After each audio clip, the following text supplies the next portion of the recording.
widgets. So let's answer 3 questions. 1, what is a widget?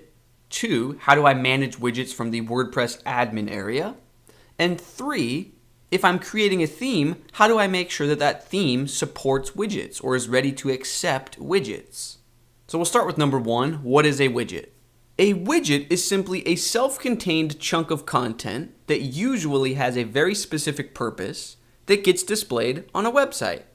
So for example, a lot of websites have a sidebar. And in that sidebar, we may see an area named Recent Posts and then a list of links. That is a Recent Posts widget. Or we might see an area labeled Categories and then a list of links. That is a Categories widget. So now that we have a general idea of what a widget is, let's head over to the WordPress admin area and add our first widget to a website. In the admin sidebar, look for the Appearance link, then look for the sublink named Widgets. In this left column, we see the available widgets that ship with WordPress out of the box. So this is the Archives widget. It will output a monthly archive of our posts. This is the Categories widget that we saw in the example earlier. Now, in this right-hand column, we see the widget locations of the current theme that is enabled. So we see the first widget location is named Sidebar. And we can see that in our current demo theme, this is the sidebar and it's completely empty because we have not added any widgets yet. So let's add a widget. I will add the Categories widget. So I click on it. It asks me which widget location do I want to add the Categories widget to. I will select the sidebar. I will click Save. So if we refresh our website, we see that the Categories widget is now displaying in the sidebar. Let's head back to the WordPress admin area, and let's imagine that in addition to categories, I also want to output recent posts in the sidebar. So I can click on the Recent Posts widget, add it to the sidebar, and if we refresh, here it is. Now let's imagine that I decide I want this widget to display before the Categories widget. It's as simple as dragging and dropping the Recent Post widget to sit above the categories. Now I must point out that widgets are not limited to the sidebar area of our website. So for example, back in the admin area, we can see that there are additional widget locations named footer area 1 through 4. So at the bottom of our website, we currently do not see any widgets, but let's add the search widget to the footer area 1 location. Here it is. So you can take advantage of any widget locations that your theme offers. So perhaps we want to add a bit of custom text to footer area 2. So I will click on the text widget. I will add it to footer area 2. I can now input any text that I want. Custom text here. This is a bit of custom text for footer area 2. Save. There you have it. We could also add monthly archives to footer area 3, and we could add meta links to footer area 4, even though I'm not sure how truly useful that is, but you get the idea. With just a bit of clicking and dragging and dropping, we just customized the sidebar of our website and the 4 columns in our footer. And it's very easy to drag and drop and modify. So perhaps we want to move these meta links to sit in the 3rd column. I can just drag and drop and switch things up however I like. Alright, now let's change gears a bit. We are all familiar with what a widget is and how to manage widgets from the WordPress admin area. So we are now ready to dig into the real meat and potatoes of this lesson. If we are creating our own themes or modifying an existing theme, how do we add widget support? And how do we add widget locations anywhere that we please? Alright, so behind the scenes, I just removed all of the code in my theme that was adding widget support and was adding all of the widget locations. So you can see that this theme no longer has a sidebar. This is the exact code that we were working with in our previous lesson. So we should all be on the same page.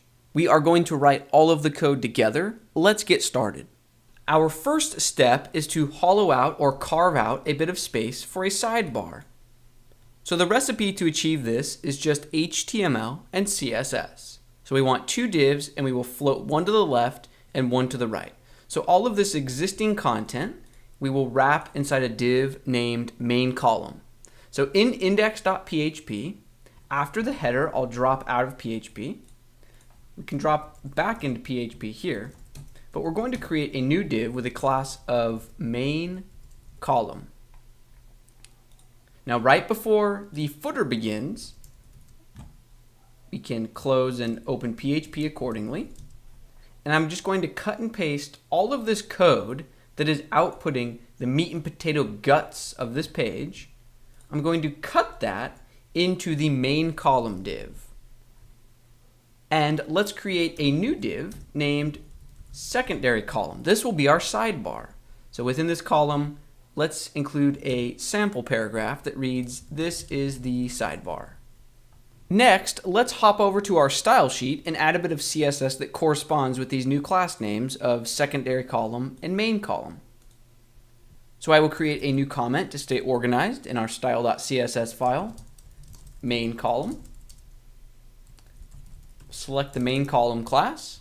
We'll give it a width of 66% and we'll float it to the left. Let's create a comment for the side column.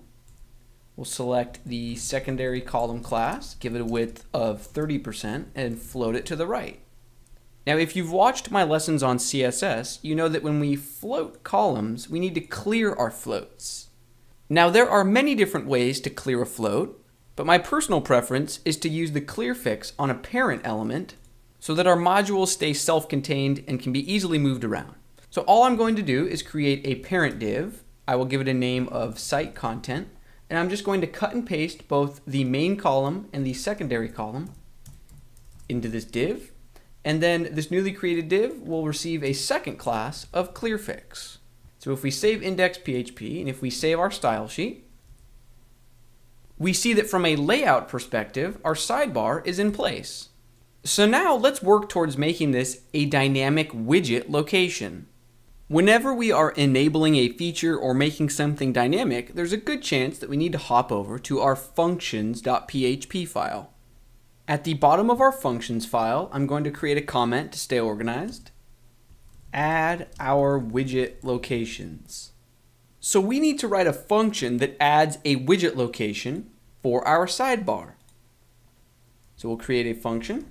We can name it anything we would like, but I will name this our widgets initialize. Now we will write the guts of this function in just a moment, but first let's make sure that this function runs at just the right moment. So WordPress offers a function named add action. The first argument tells WordPress when to run this function. So we want to wait until the widgets initialize action, and then we just want to run this function. So the second argument is the name of the function that we're creating. So I'll just paste that in. Add a semicolon. So now we are free to write the guts of our function. So what do we want to do? We want to register a widget location. Register, only the name of the function we need to use is not register widget location, it's register sidebar. Now don't get too caught up on the name. This is a very flexible function that is not only used for sidebars. This function accepts many arguments, so we're actually going to create an array. So within this array, the first option is name. This is the name that end users in the WordPress admin area will see. So this is the widget location name. Or in other words, this name should be human friendly. So we can name this sidebar. Now the second option is named ID. Now end users will not see this. So this name doesn't need to be human friendly, it needs to be computer friendly. So that means no spaces or extra weird characters. So I will name this sidebar 1. Now this is all the code we need for the time being, but before I save this new code, let's head over to the WordPress dashboard, and you'll notice that when I hover over appearance, widgets is not an option. But as soon as we save this new code that we wrote, so Command S, if we come back to our dashboard and hover over appearance, widgets is an option. And you can see there is the one widget location, sidebar. Now currently, if we add a widget to our widget location, nothing will happen because we haven't updated our template or theme code. So for example, back in index.php, in our secondary column div, we still have static text, which reads, "This is the sidebar." So we can simply replace this with a bit of PHP that will call in the appropriate widgets from the specific widget location that we choose. So we'll use the dynamic sidebar function, and this is where we use the ID that we just set up. So sidebar 1, save. And now this code in index.php will automatically pull in whatever we set up in the admin area. So if we want to add recent posts, add it to the sidebar, and we are in business. So this is excellent, except it's not the year 2004, and we don't only want widgets in our sidebar. Some websites don't even have a sidebar.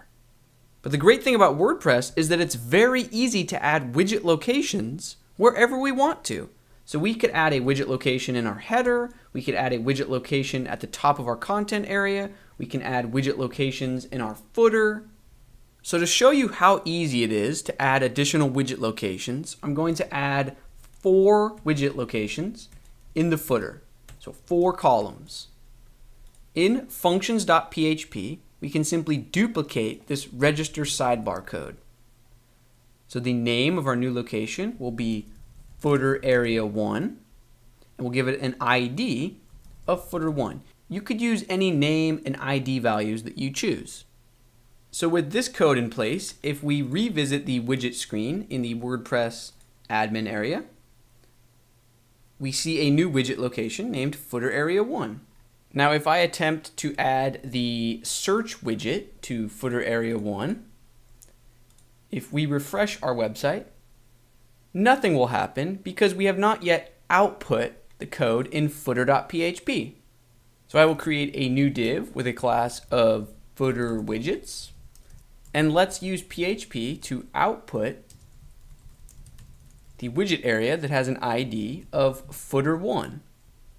So if we save and refresh, there is our widget location. So that's 1 footer widget area down. Let's create an additional 3. So over in functions.php, we simply need to register additional widget locations. So we can duplicate this again, change the name to area 2 and the ID to footer 2, duplicate it again, footer area 3, an ID of 3, and once again, footer area 4 with an ID of 4. So if we revisit the widget screen, we now have all 4 widget locations. Now before we add any fun widgets to any of these new locations, let's first output these locations in footer.php. So here is the footer 1 location. I actually want to wrap each of these footer locations in a div that uses a class of footer widget area, so that we can use CSS to target this class name later to create the 4 columns effect or 4 columns layout. Now before I duplicate this an additional 3 times for the 2, 3, and 4 areas, I want to show you a neat trick. So if an end user in the admin area doesn't add any widgets to a particular location, we shouldn't output this code in the browser. It's a waste of markup. So we can use a bit of conditional logic and say only if a widget area is active. So we can use the isActive sidebar function. The argument will be the name of this widget area, so footer 1. So we're saying only if there are actually widgets assigned to this widget location do we want to output any of this. So then we will close our if statement, and if, let's indent this to stay organized. So now we can simply duplicate this an additional 3 times for all 4 of our locations. Alright, so behind the scenes, I just finished copying and pasting this code and then plugging in the appropriate numbers, so 2, 2, 3, 3, and 4, 4. So now we are free to add different widgets to these locations. So we can add archives to footer area 2, and we can add meta links to footer area 3, and we can add custom text to footer area 4, custom text for area 4. Hooray. So if we save and then refresh in the browser, we see that all that is missing now is a bit of CSS to position these areas so that they sit as if they are 4 distinct columns. So in footer PHP, you can see that we gave each column area a class of footer widget area, and we're going to be floating these in just a second, so I want to make sure that their parent element has a class of clear fix. So let's head over to our style sheet, create a new comment, footer widget areas. Now our columns had a class of footer widget area. I want 4 of these to sit on a row, so I will give them a width of 25%. I will float them to the left, and I want them to have margin or spacing between the 4 columns. So I will give them a bit of padding right. And to counteract this so that our width-based arithmetic still makes sense, I'm going to use box sizing border box. Now, obviously, from a graphic design standpoint, there's still a lot of work to be done. But you now have the tools to create widget areas and register them within your themes. And you don't need to limit yourself to the sidebar or the footer. You can use the dynamic sidebar function to output widget locations anywhere in any of your theme files. Maybe you want a widget location at the end of each blog post. Maybe you want a widget location that only displays in a special page template. It's up to you. You can create as many locations as you want. Now, before we close out this lesson, there are 2 more tips that I want to share. Number 1 is that if you're interested in customizing the HTML that WordPress outputs for your widgets, there are a few simple options that you can add in functions.php. So for example, by default, WordPress treats widget areas as a giant unordered list. So that's why we see a bullet even for the widget titles. Now we can use CSS to hide the bullets, or we can simply change the HTML output. So for example, if I inspect this header, we can see that it lives inside a list item. This is the categories widget. And if I hover over this list item, you can see that it's highlighting the recent posts widget. So we can customize that. If you don't want to live with the unordered list item structure, you don't need to. So in functions.php, we can add additional options for this widget location. So I will say before widget, output a bit of HTML that reads div class widget item. And we'll use a different option named after widget. And we will simply say close that div. So now if we save and refresh, WordPress is using the custom HTML structure that we just specified. So now we can see this widget is using a div with a class of widget item, and so is recent posts. So this way you are free to add any border or margin between the widgets. You can write CSS that targets HTML that you are comfortable with. Just a quick note, you also don't have to live with the fact that by default, WordPress outputs the title of widgets as an H2 with a class of widget title. So maybe you want to use an H4 element. To do that, in functions.php, you can simply say before title, H4 with a class of my special class. So you can use whatever you feel like. And then be sure to add the after title, and then close out whatever element you just opened. So now our sidebar uses H4 elements. And this lesson's final tip is that the output for our sidebar, which lives in index.php, secondary column, this code should actually live in its own file named sidebar.php. So that way we don't repeat ourselves. So I will create a new file in my theme folder named sidebar.php. I will cut this secondary column code and paste it into the newly created sidebar.php. And then where this code used to live in index.php, I can simply say git sidebar. And that's going to bring this lesson to a close. Be sure to check out the demo files for this lesson. The zip file is in the description. In that example, I actually took the time to write CSS so that the padding, the margin, the borders, the font sizes look a bit better. But feel free to experiment with your own styles. I hope you feel like you learned something, and stay tuned for more WordPress and web development tutorials. Thanks, bye. Just a quick note at the end here, if you or anyone you know are interested in learning HTML5 and CSS3, you might be interested in a new course that I just published. There is a half-off coupon code in the description for this video. The course teaches these two languages from the ground up. We learn how to create our own responsive grid, add transitions and animations. We learn about cross-browser support and feature detection, and we even learn the basics of Sass.